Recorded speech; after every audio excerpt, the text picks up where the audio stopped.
नमस्ते दोस्तों, आज मैं लेकर आया हूँ आप सबके लिए एक इंफॉर्मेटिव केस स्टडी जहां सुप्रीम कोर्ट ने वॉइड और वॉइडेबल शादियों से पैदा हुए बच्चों को मान लिया है लेजिटिमेट वारिस। मैं हूं एडवोकेट प्रबल भंडारी। इस केस में एक पर्सन जिनका नाम था मुथुस्वामी काउंटर, जो एक कॉमन एंसेस्टर थे, इन्होंने 3 शादियां करी जिनमें से 2 वॉइड डिक्लेयर कर दी गई क्योंकि हिंदू मैरिज एक्ट बिल्कुल क्लियरली कहता है अगर कोई स्पाउस बिना डाइवोर्स डिक्री के दूसरी शादी करता है तो वो वॉइड शादी डिक्लेयर कर दी जाए। इस केस में मुथुस्वामी काउंटर के 5 बच्चे थे जिनमें से 4 लड़के थे और 1 लड़की थी। इनमें से एक बेटा जो सबसे पहली और वैलिड शादी से पैदा हुआ था, उसने ट्रायल कोर्ट में पार्टीशन का हिस्सा लेने के लिए एक केस फाइल किया था और साथ ही वॉइड शादियों के बच्चों ने भी उसमें अपना क्लेम फाइल कर दिया। ट्रायल कोर्ट ने वैलिड बेटे का हक में फैसला दिया और केस क्लोज कर दिया। उसके बाद वॉइड शादियों से पैदा हुए बच्चों ने हाई कोर्ट में अपील फाइल की। अनफॉर्चुनेटली हाई कोर्ट ने उनकी अपील रिजेक्ट कर दी। इसके बाद ये केस पहुंचा सुप्रीम कोर्ट। यहाँ आया सबसे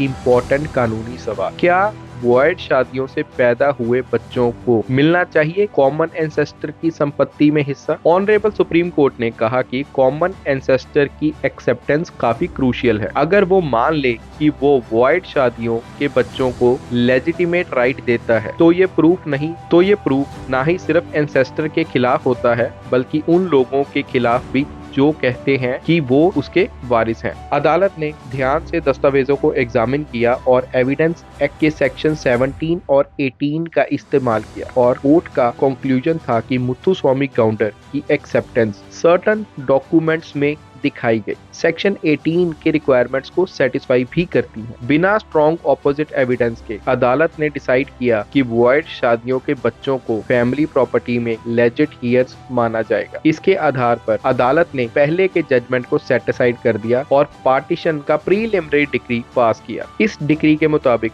फैमिली प्रॉपर्टी में सबको हिस्सा मिला। ये केस डिसीजन ना केवल एक लीगल प्रेसिडेंट सेट करता है बल्कि दिखाता है एक नया पर्सपेक्टिव लेजिटिमेसी और इनहेरिटेंस राइट्स में। ऐसे ही और कानूनी अपडेट्स के लिए कनेक्टेड रहिए और अगर आपको ये वीडियो पसंद आया हो तो सब्सक्राइब करना मत भूलें। Thank you. और हाँ, अपने लीगल राइट्स को जानिए और उन्हें प्रोटेक्ट करना सीखें मेरे साथ।